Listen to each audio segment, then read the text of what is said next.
All right. A major concern of Third John, like Second John, is hospitality.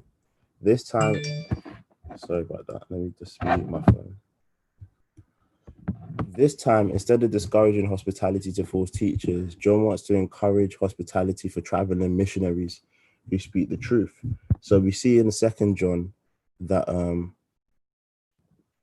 in Second John, John was discouraging this woman from permitting false teachers into her house. Now, John contrasts one man's inhospitable actions with another's faithfulness. And in the process, John demonstrates the need for godly leadership like his own. Third John, the shortest letter in the New Testament, concerns four individuals: John, Gaius, Diotrephes, and Demetrius. The author introduces himself as John and is likely the same person responsible for Second John. For a discussion of the authorship and dating, see the introduction to Second John. So there's some disputes about who authored John, but I think early church tradition has it that the author of Third John was John. Third John is written to a man named Gaius to encourage him to continue in faithfulness. There were multiple people named Gaius in the New Testament, in Acts and in Corinthians, but it was a common name.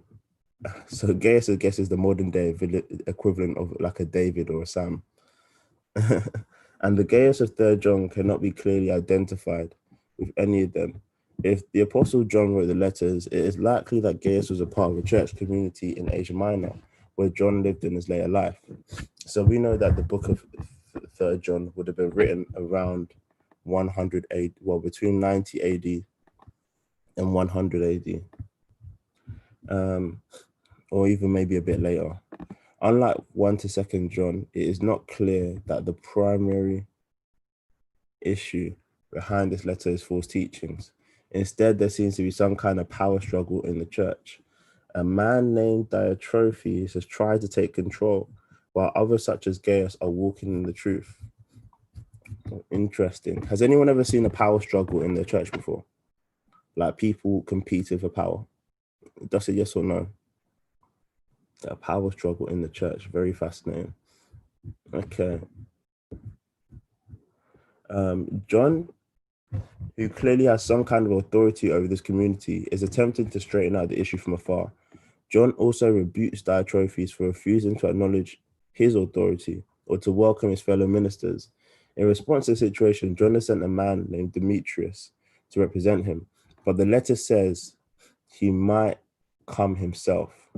Third John follows a standard format of a Greco-Roman letter: introduction, body, and conclusion. The body includes John's instruction for Gaius to welcome missionaries visiting the community. John's criticism of Diotrephes, whose selfish desire for control implicate him in evil, and John's recommendation of Demetrius, who probably was the letter's carrier. John closes by expressing his hope that he and Gaius can soon speak face to face. So the outline is a greeting, Gaius is instructed, Diotrephes is criticized, Demetrius is recommended. Conclusion. Okay. So quite be having the most drama. Funny. Okay, let's read into the letter. All right. Greeting. To the elder, to the beloved Gaius. So we know that this letter is addressed to Gaius, but it's not clear who this Gaius is. Whom I love in truth. Beloved, I pray that all may go well with you and that you may be in good health as it goes well with your soul. For I rejoiced greatly when the brothers came and testified to your truth, as indeed you are walking in the truth. I have no greater joy than to hear that my children are walking in the truth. Interesting. This sounds very similar to the way that Paul would write his letters. Beloved, it is faithful. It is a faithful thing you do in all your efforts for these brothers, strangers as they are, who testified to your love before the church. You will do well to send them on their journey in a manner worthy of God. Let me read that one more time.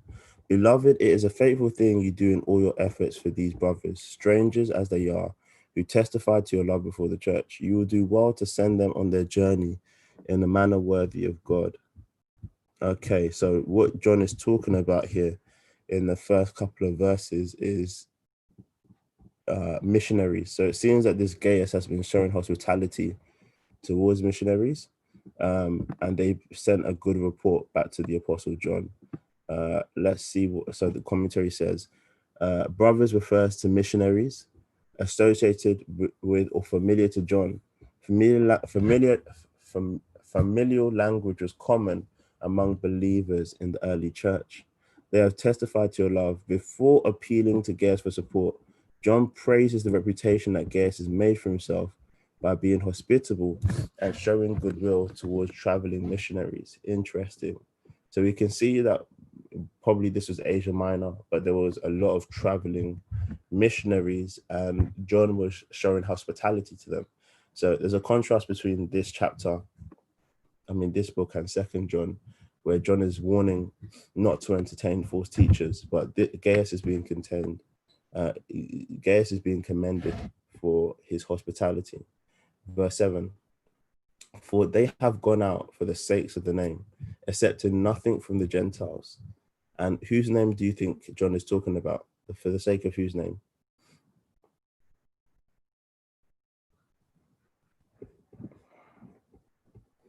Whose name have they gone out for the sake of? Jesus. Exactly. For they have gone out for the sake of the name of Jesus, accepting nothing from the Gentiles. Therefore, we ought to support people like these, that we may be fellow workers for the truth. So here we see that John is basically he's commending support, but he's also reinforcing the need to support those involved in missionary ministry. Okay. I've written something to the church, but Diotrephes, who likes to put himself first, does not acknowledge our authority. So we can see here that this is alluding to the power struggle. And I think it might mean that John sent a previous communication to the church. Okay, Diotrephes apparently ignored this writing. See the final clause in this verse. It must be a previous letter, because how can John write that Diotrephes is ignoring his letter if he hasn't yet sent it? So it may be the case. Let me just see what a different commentary says.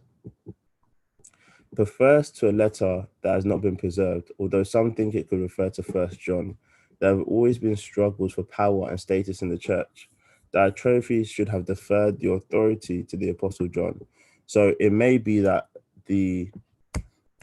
so what John is talking about here in verse 9 is that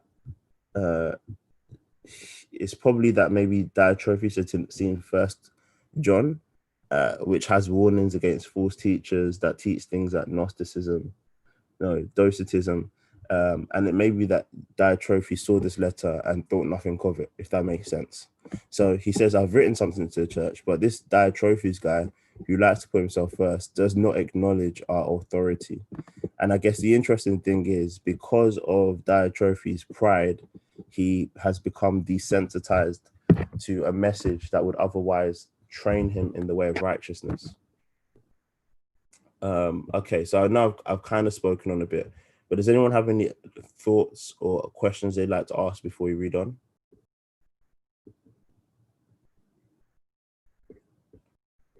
Gone. Okay, cool. So we see that Diotrephes is ignoring this letter that John had previously sent.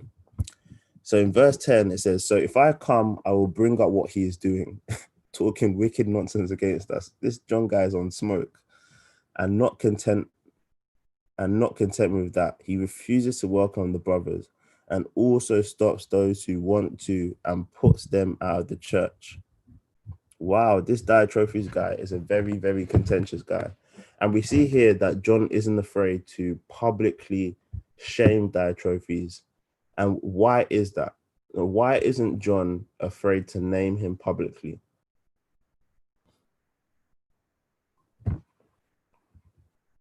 Why does John name Diotrephes publicly rather than privately?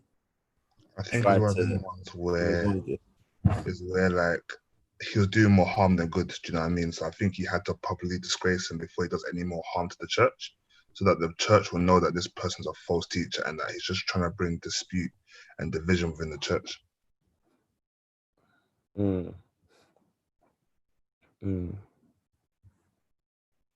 Yeah. So the problem with Diotrephes is that Diotrephes is a public figure and he's causing discord in the church. So for those of you who remember 1 Corinthians 5, Paul makes the point that a little leaven leavens the lump.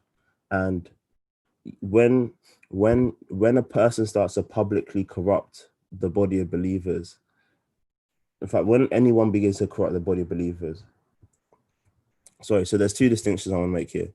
One, when the offense is public and it's having public implications, as we see in the book of Galatians, and two, when the offense is causing corruption in the church or discord in the church or people in the church to stumble, then there becomes an imminent need to protect the congregation. So we see that this Diotrephes guy, and I'm sure everyone's been in a church here where one individual is just causing serious havoc, right? And somebody might say, oh, deal with that person, speak to them in love.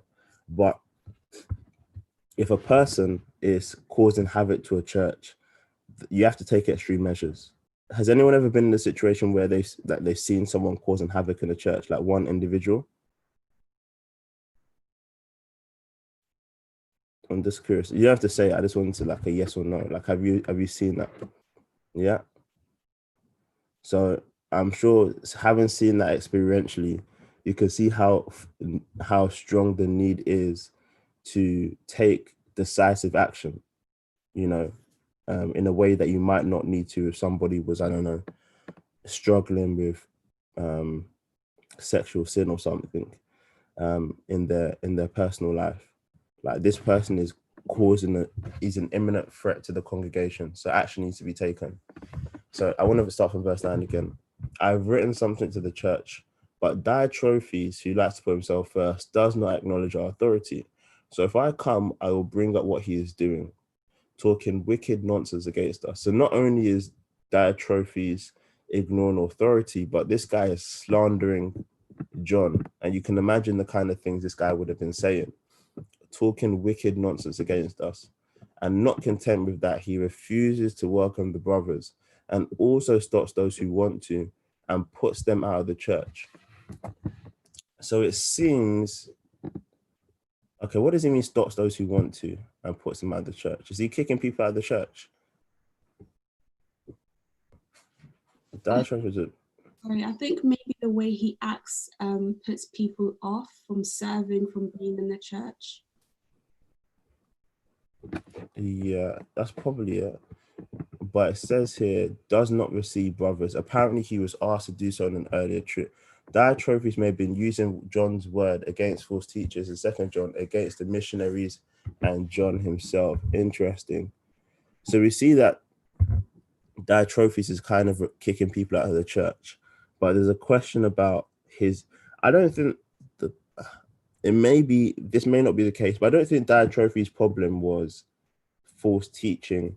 I think maybe Diotrephes' problem was his heart and his attitude. He seemed to be like a very selfish, self-centered person.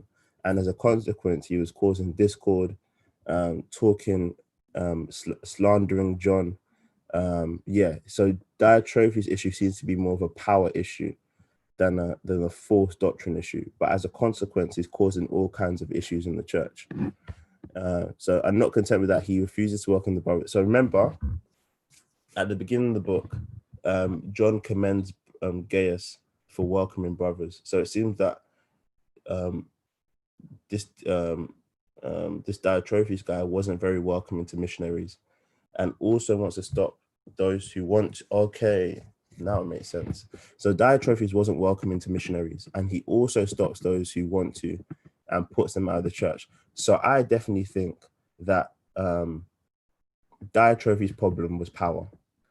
Diotrephes' problem was power. I think what happens is that these missionaries that were bringing the gospel message were a threat to Diotrephes and his hold over the church. And he probably saw these traveling missionaries as a threat to his control over the church. So I'm guessing that the reason why he wasn't welcoming them, and he was stopping those who wanted to is because they may have interfered with the control that he was exercising over the church. Okay, verse 11. Beloved, do not imitate evil, but imitate good. Whoever does good is from God. Whoever does evil has not seen God. So, I mean, when I say that I don't think it was false teaching, I'm sure that because I think whenever someone doesn't behave in a godly way, it's usually accompanied by an ungodly gospel, right? But it isn't always the case that someone that doesn't show the fruit of the Spirit will preach a false gospel. How can I explain it? There are people, like, look, for example, with this social justice issue. There are men of God that have not spoken out about like race issues or said there's no issue. And that might make you feel like, wow, I thought this was like a man of God. I thought this was someone that was sound in the word. But just because someone preaches a good message a lot of the time doesn't mean that holistically their conduct and their behavior is perfect. So I'm only speculating, but it may have been the case that, you know, Diotrephes understood the gospel, preached the gospel, but he just had an issue with power and control, you know? And I'm just trying to read it in a way that acknowledges what John is saying. So I don't see John saying that Diotrephes is preaching a false gospel. I see John saying that Diotrephes likes to put himself first. He's refusing the brothers, and he's putting people out of the church. Was that accompanied with a false message? Perhaps. But it seems that the major struggle that John is dealing with isn't the false teachings of Diotrephes, but this guy's behavior. Guy's behavior and conduct in the church, if that makes sense. Yeah. Okay. Verse 11. Beloved, do not imitate evil, but imitate good. Whoever does good is from God. Whoever does evil has not seen God. Demetrius has received a good testimony from everyone and from truth itself. We also add to our testimony, and you know our testimony is true. Final greetings. I had much to write to you, but I'd rather not write with pen and ink. I hope to see you soon, and we will talk face to face. Peace be to you. The friends greet you. Greet the friends, each by name. Amen. Okay. That was a very quick book. Does anyone have any comments or observations they want to make before we move on? Okay, cool. All right, I'm going to stop the recording.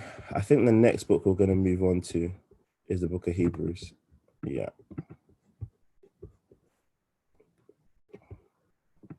Yeah, we're going to move on to the book of Hebrews.